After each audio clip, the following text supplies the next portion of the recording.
My name is Christian Rios, and I'll be interviewing Debbie Felix, Felix, and she's class of 69. 69.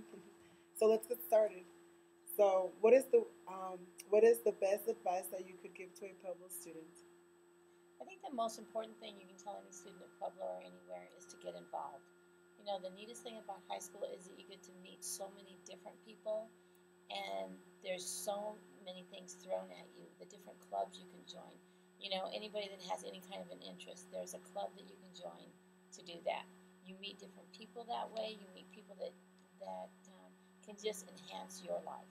Just open up your what do you want to say, your heart or your brain, just to be able to take in the things that other people have to teach you.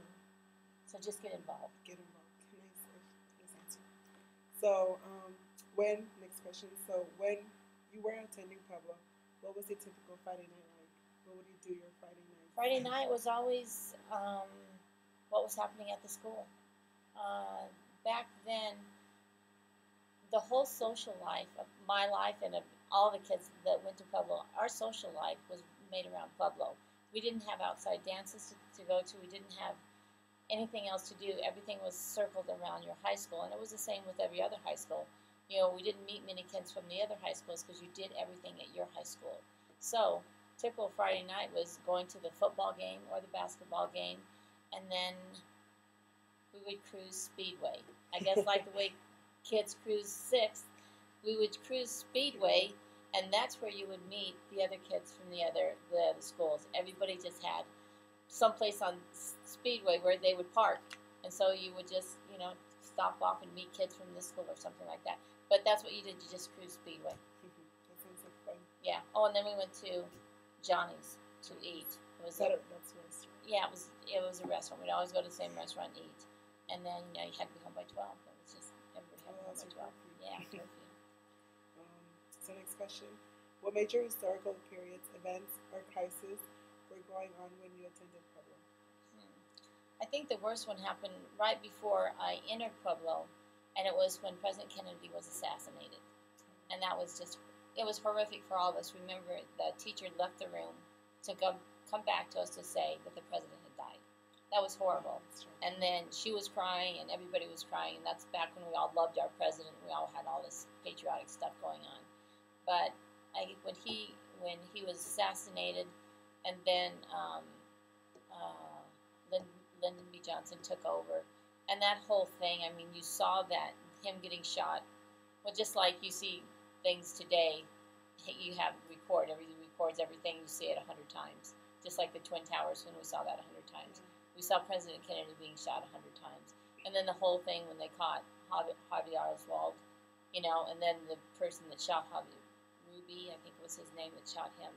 And that was just the biggest thing. And then I think right after high school, it was when we graduated in June of 69, and in July of 69 was when we first walked on the moon.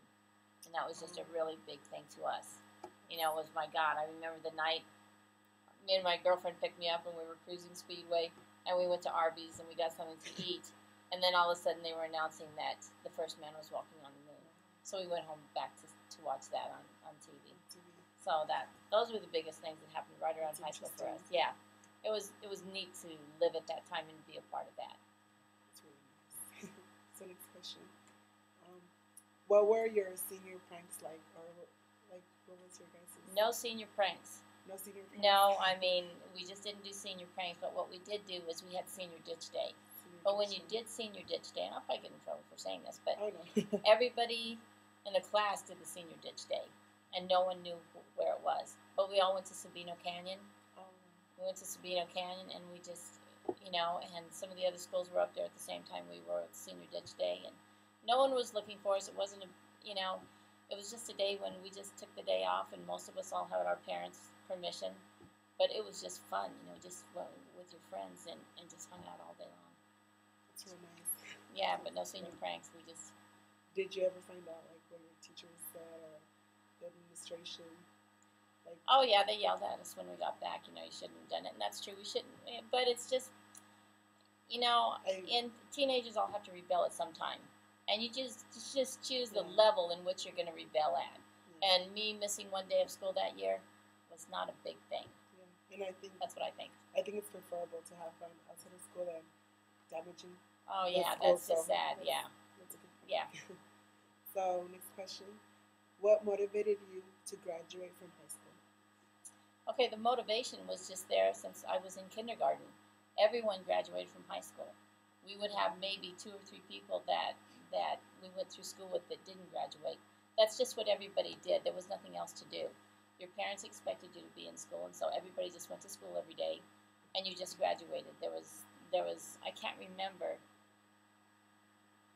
I think I can't remember a person that I was involved with in my circle of friends, or that it was an acquaintance that did not graduate. That's just what you did. You were the expectation was there for you to go to class every day, and to have your homework every day. And if you didn't have it, I called in sick, and I didn't come to school because you didn't want to face one of your teachers and say you didn't have your homework. You didn't do that So because you were expected to. everything was expected. You just did. And we were all scared of adults back then. You were just scared. You didn't talk. You much didn't talk back to adults, but you were just scared of adults, and you just did what you were told, which made life pretty easy. It just made life easy when you just did what you were told, and everybody else did. I mean, right now I think it's hard for some of the kids to do what they're told all the time because their friends are saying, "I didn't have to do that," or "I don't have to do that," and it's just like back then everybody did what the adults said, and you just did. Or you got smacked. I mean, we got smacked when we were in high school. Not in high school, but in elementary and junior high, you got swats. You got the stick. So you believe of course, not me, but I know changed. my friends did. Yes. So time has changed. Yes. A lot. So, what would you like to say to people who have negative impressions of Pueblo? That I think that they should come to Pueblo and see what's going on here. I mean, see what the students are doing here. I mean, you just, when you want to experience and you want to find out about something, you just need to go to the source. You just need to go to the source and see what's really happening. You can't believe anymore what's written in the newspaper or what's said on the radio or what's said on video or anything like that. If you really want to find out something, you need to go to the school and you need to see the things that are going on at the schools. And I think that's what my kids, I know that's what my children are all doing for my grandkids. They're all going to the schools and checking out to see what the schools are like. Don't depend on anyone else and don't listen to anyone else. If you want to find out what's going on or what's happening at a school, you need to go to the school and just check it out. And you'll see, and the biggest thing I think that I can say on that is the kids, the substitutes that come, the substitute teachers that come to Pueblo, they love coming to Pueblo. And they can't stand to go to the East Side schools. I mean, they will say right off, we would much rather go to Pueblo because of the kids and the respect, the level of the respect the kids have here, most of the kids have here, for adults. That's a good point. Yeah. I agree with you. Good. So, do you have any high school regrets? My only biggest regret in high school is that I had a boyfriend. And what a holdback that is. Oh, wow. Your boyfriend doesn't want you to go, with your girlfriends out here and to meet other people and stuff like that. And I had a boyfriend, and it was the same boyfriend like for 3 years. And it was just like, I think that I missed out on things so I encourage. Yeah, because, they don't want you to meet other boys, even if the other boys are just friends. They don't want you to do that. Or the jealous type. And yeah. And I just think limiting yourself to one boy or limiting yourself to one girl when there is so much out there. And believe me, when you're in high school, you don't know what you want. You don't. 3 years out of high school, your set of values, and I think maybe your values won't change, but I think your needs and your wants will change from that of being in high school, from that of being, 20, 21. Your needs and your thoughts are going to change on what you want. And so I think in high school, just don't limit yourself. Just be open to everything. Yeah. Everything changes because you Yeah. know what you want. That's right. That's right. So, what activities, clubs did you participate in here at Pueblo High School? The biggest clubs we had here was the varsity team, the varsity club, and that was mostly just for mostly boys athletics here when I was here, and that was the varsity club. And then what the girls had was it was called Girls League, and I was the president of the Girls League club, and we sponsored dances and we tried to get girls involved in stuff like that. And then one of the other clubs that we had, it was the neatest club, was the Human Relations Club. And we went to camps like from other schools to meet kids of different cultures and different, that were just different. But it was a Human Relations Club, and it was just, it was meeting other people that were different from you, and looking at their way of life and their yeah. And that was just, yeah, it was just interesting. It's just interesting because you're going to meet all sorts of people in your life. And, I mean, get used to it now. Get used to it now that people are different, and if you accept them that way, it's just that your horizon brightens so much when you can take that all in, than just being so narrow, saying, you know, I want to do this, I want to do this. You know, open yourself up and live new experiences. So, do you think those clubs that you participated in helped you, like, in life? Oh, completely. Yeah. I was a song leader here, and that didn't help me much. I still got rhythm, but, you know, it didn't help me much in my life. But it was fun. Yeah, it was fun. It was just a fun thing to do in high school. That's really nice. How would you describe the education like when you attended Pueblo? Like, how was the education? Yeah, the education was, you know, reading, writing, and arithmetic. I mean, that's what we centered on. You know, we had other things, like we had a drama club that was great, and we have there was a drama club. There was you know, typing. Typing got me where I am today. I mean, I love to type. And I mean, anybody that loves to type, it's different now because it's now data entry. It's not typing, but now it's data entry. But those kinds of things. But the biggest thing was that, you know, you went to school and you didn't have much homework, but the homework that you did, you had to do, because the next day your teacher wanted it and you needed to see it. And like I said, you did your homework. And so the education was just expected. It was there.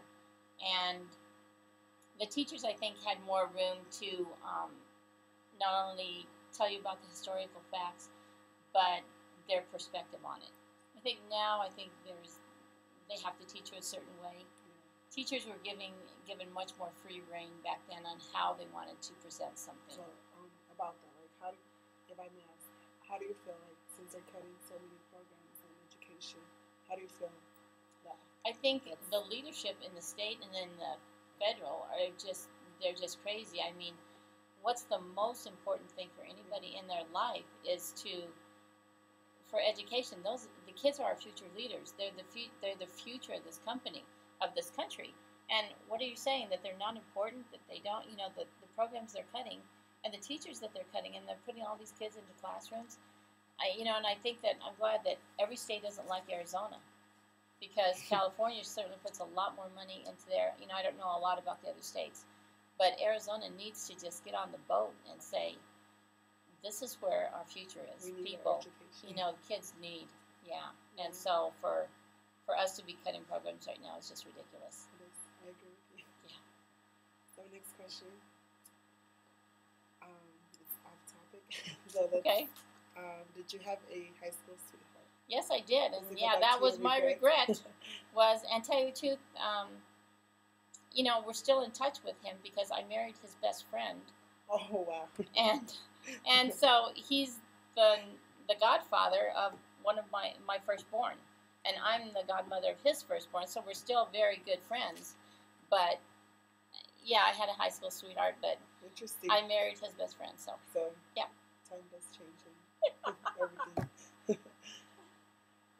Once you reached your senior year, what did your graduation mean to you? What were your feelings when you were walking towards that stage? It was great. I mean, that was the night where it was overcome with emotion, and I think the biggest thing that you do, walking up to get the diploma and getting that diploma and realizing that, you know, it's very scary. You've got the diploma, and, you know, for the last 17 years of my life, someone has told me what to do. Told me to go to this class and sit and listen, told me to get up and go to Sunday school, told me to, you know, what I was supposed to do. Well, once you get that diploma, you're kind of on your own. And it's just like, you know, you've got to start being responsible for yourself. You've got to start making those hard choices about what you're going to do. And so it was really scary. And the other thing I think that you don't realize is once you graduate, after night of graduation, you know, that kid that you sat next to in class for 4 years, you'll never see him again in your life. Wow. You know, I think people just don't realize that, is that most of the people I still hang around with a really good group of people that I was with in high school. It's not recording. Or the blank screen went blank. I don't know if you care about that. It could be still recording. Maybe it is. Okay. But yeah, that night you don't realize that, but it's just it's very exciting, very emotional, but it's also very scary because what are you going to do on Monday? That's true. It's like, you party all weekend because you graduated, but then on Monday, when everybody else is getting up and going to work, and your other, it's like, what are you going to do now with your life? It's your responsibility. Yeah. Mm-hmm. So, do you have advice for any current seniors? Just to take advantage of everything that's out there. One of the biggest things that they have out there now is all this traveling that they get to do. Yeah. I mean, 3 of my kids went to the close-up trip to Washington. Oh. And so they've been to Washington, D.C. Yeah, they came to Pueblo, and I've never been to Washington, D.C. I want to go. Actually. Yeah, I mean, that's just a cool thing to do. And I mean, but there's so much out there, and so just, look for all the available stuff that's going on, because there are trips going everywhere, teachers are going everywhere, and there's just a lot going on. So just pay attention to what's being offered to you, especially in the form of scholarships. You see these kids that are getting scholarships for $10,000. Yeah. And then just apply for everything. You just never know. Okay. So let's go to, who's your biggest inspiration up to this day? I just get inspired every day by the people that are here at Pueblo. I get inspired by some of the students that I meet that have just blown me away with how mature they are and the things that they're going after. I'm inspired by Mr. Ref. He inspires me a lot. And Dr. Lettuce. I mean, there are so many people here that are doing so much more than just teaching at Pueblo. I mean, Mr. Ref is, going to Korea to teach for the summer, and they're paying him this exorbitant amount of money. And then after he goes there, he's going to Princeton to write papers for AP tests. And then he's doing this. And it's just like he's just living his life and enjoying everything that he does. And he's just getting so much out of his life. He has a great philosophy about life. And the same with Dr. Lettuce. Dr. Lettuce travels a lot because of his, because he's a teacher here.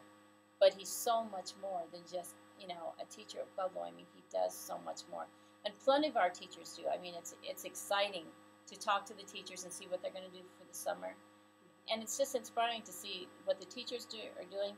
And I'm very excited for the young people that are just starting out and being able to go on this big adventure. So you're going to live life to the fullest. Exactly, yeah. So to wrap this up, let me ask you one last question.